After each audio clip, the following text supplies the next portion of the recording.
Kementerian Perhubungan menyiapkan 841 kapal dengan kapasitas sekitar 3,2 juta penumpang untuk melayani angkutan laut Lebaran 2026 guna mengantisipasi lonjakan mobilitas masyarakat. Menteri Perhubungan menyatakan, moda transportasi laut memiliki peran strategis dalam melayani wilayah kepulauan, daerah terpencil, terluar, dan perbatasan. Pemerintah juga telah melakukan uji kelayak lautan berbagai jenis kapal, serta menyiapkan program tiket gratis untuk lebih dari 66.000 penumpang yang pendaftarannya dibuka mulai 6 Maret tahun 2026 dengan periode keberangkatan 11 Maret hingga 6 April tahun 2026. Selain itu, pemerintah memberikan diskon 30% tiket kapal PSO kelas ekonomi PT Pelni untuk lebih dari 445.000 tiket, guna meringankan beban masyarakat sekaligus meratakan arus mudik. Menhub menegaskan bahwa keselamatan pelayaran menjadi prioritas utama dalam penyelenggaraan angkutan laut Lebaran tahun ini.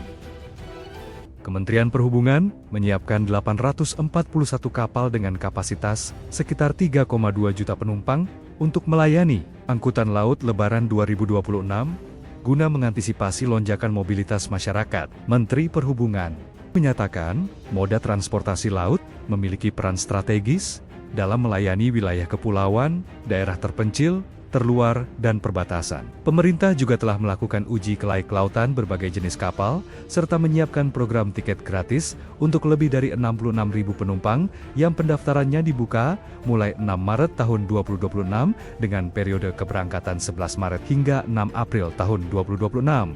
Selain itu, pemerintah memberikan diskon 30% tiket kapal PSO kelas ekonomi PT Pelni untuk lebih dari 445.000 tiket, guna meringankan beban masyarakat sekaligus meratakan arus mudik. Menhub menegaskan bahwa keselamatan pelayaran menjadi prioritas utama dalam penyelenggaraan angkutan laut Lebaran tahun ini. Ya, Menteri Keuangan Purbaya Yudi Sadewo memastikan anggaran pendapatan dan belanja negara atau APBN masih kuat dalam menghadapi dampak konflik Amerika Serikat dan Israel dengan Iran. Ya, Menteri Keuangan Purbaya Yudi Sadewo mengatakan bahwa pengumpulan pajak pada Januari hingga Februari tumbuh mencapai 30%. Angka tersebut menunjukkan perbaikan signifikan di sektor ekonomi. Selain itu, stabilitas fiskal dan moneter yang menjadi penting saat ini tetap terkendali dengan kepercayaan pasar yang masih tinggi. Sementara terkait dengan potensi kenaikan harga minyak dunia, Purbaya memastikan kenaikan harga minyak saat ini yang menembus $90 Amerika per barel masih dapat ditanggung oleh keuangan negara. Namun demikian, pemerintah telah menyiapkan berbagai langkah antisipatif seperti menyiapkan realokasi anggaran, menjaga stok energi nasional tetap aman, serta memastikan kebijakan subsidi tetap tepat sasaran agar beban fiskal tidak meningkat secara tidak terkendali. Kan channelnya pasti melalui ekspor ataupun melalui harga minyak. Harga minyak udah naik mereka di 80 ya. Kita udah hitung sampai 92 pun kita masih bisa kendalikan anggarannya, jadi nggak ada masalah. Berarti tidak ada kekhawatiran dari Anda, Pak? Enggak, kita bisa adjust, kita bisa atur. Tapi langkah antisipasi yang disiapkan ada nggak? Iya. Oh, kalau impor makin parah kan harganya mahal ya. Kan akan meningkat defisit, Ya, kita pastikan aja pertama tax collection kita, pengumpulan pajak kita sama cukai nggak ada yang bocor, itu udah mengurangi tekanan ke defisit. Nanti kalau lebih bagus, itu udah lebih bagus, kita lihat dampaknya seperti apa. Baru kita hitung langkah-langkah yang perlu kita lakukan. Ya, sementara itu Kamar Dagang dan Industri Indonesia memastikan keberlangsungan ekonomi di sektor dunia usaha tetap terjaga dan berkelanjutan. Pasalnya, menurut Ketua Umum Kamar Dagang dan Industri Indonesia atau Kadin, Anindya Bakri, kondisi global sedang bergejolak dapat mempengaruhi produktivitas industri segala sektor. Untuk itu, Kadin berharap pemerintah dan dunia usaha swasta terus melakukan akselerasi pertumbuhan di semua sektor potensi perekonomian nasional, termasuk terus memperkuat daya saing industri dan memperluas akses lapangan pekerjaan baru.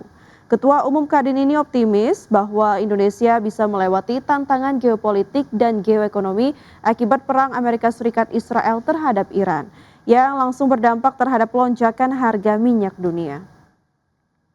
Dari dunia usaha tentunya kami kompak sesama dunia usaha untuk menenangkan para konstituen kita untuk bisa menjaga tentunya lapangan kerja, itu yang paling penting.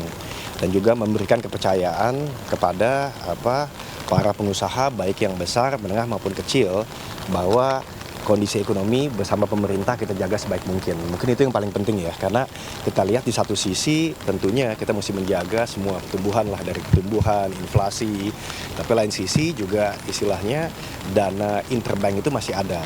Nah, tinggal bagaimana menyalurkannya dengan baik. Saya rasa sih seperti itu, kita dengarkan dulu ya. Ya, berikutnya Indonesia secara keseluruhan telah mencapai swasembada beras, ayam, dan telur. Ya, selain itu Indonesia juga memiliki kapasitas produksi yang kuat. Dalam acara pelepasan ekspor 545 ton produk unggas senilai 18,2 miliar rupiah ke Singapura, Jepang, dan Timor Leste, Menteri Pertanian Andi Amran Sulaiman menegaskan posisi industri perunggasan nasional yang tidak hanya telah swasembada ayam dan telur, tetapi juga mulai memperluas ekspansi ke pasar global. Menurutnya, kini Indonesia telah mencapai swasembada beras, ayam, dan telur, serta memiliki kapasitas produksi yang kuat. Untuk itu, pemerintah mengendalikan surplus melalui mekanisme penyerapan domestik, termasuk pemanfaatan pada program makan bergizi gratis, serta memperluas akses ekspor. Langkah ini dilakukan agar keseimbangan pasokan dan harga tetap terjaga, di mana capaian ekspor produk unggas sebanyak 545 ton dengan nilai 18,2 miliar rupiah tersebut diharapkan menjadi bagian dari akselerasi ekspor komoditas peternakan yang selama ini dinilai memiliki daya saing tinggi. Sekarang ini kita sudah swasembada telur, ayam, beras, dan seterusnya. Nah, ini kita dorong ekspor ke negara-negara lain. Ini telur, ini semua olahan ayam dan telur. Nilai sekarang totalnya berapa nilai? 18 miliar. Tapi ini terus menerus. Ini hari ini aja terus kita ekspor. Untuk ayam, telur sudah swasembada dan ekspor. PT Piridam Pharma Tbk melalui anak usahanya PT Etika Industri Farmasi akan meningkatkan kapasitas produksi injeksi steril. Ya, Direktur PT Piridam Pharma Tbk Bejo Stefanus mengatakan PT EIF telah menyelesaikan pembangunan dari perluasan kapasitas produksinya, yaitu Line 3 yang rencananya akan diresmikan pada April 2026. Pembangunan Line 3 dimulai pada September 2024 dan rampung hanya dalam kurun waktu 1,5 tahun. Saat ini kapasitas dari Line 3 telah terpenuhi atau full capacity, sehingga membuat perseroan mempercepat proses pembangunan untuk fasilitas Line 4, 5, dan 6 yang akan mengadopsi teknologi terbaru di dalam dunia obat steril.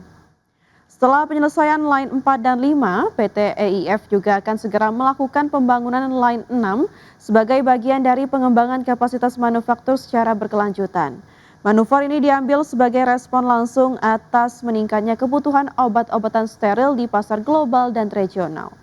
Adapun berdasarkan berbagai laporan industri, pasar steril injectable global diproyeksikan terus tumbuh signifikan dengan nilai pasar yang mencapai sekitar 4,9 miliar dolar Amerika Serikat pada 2026.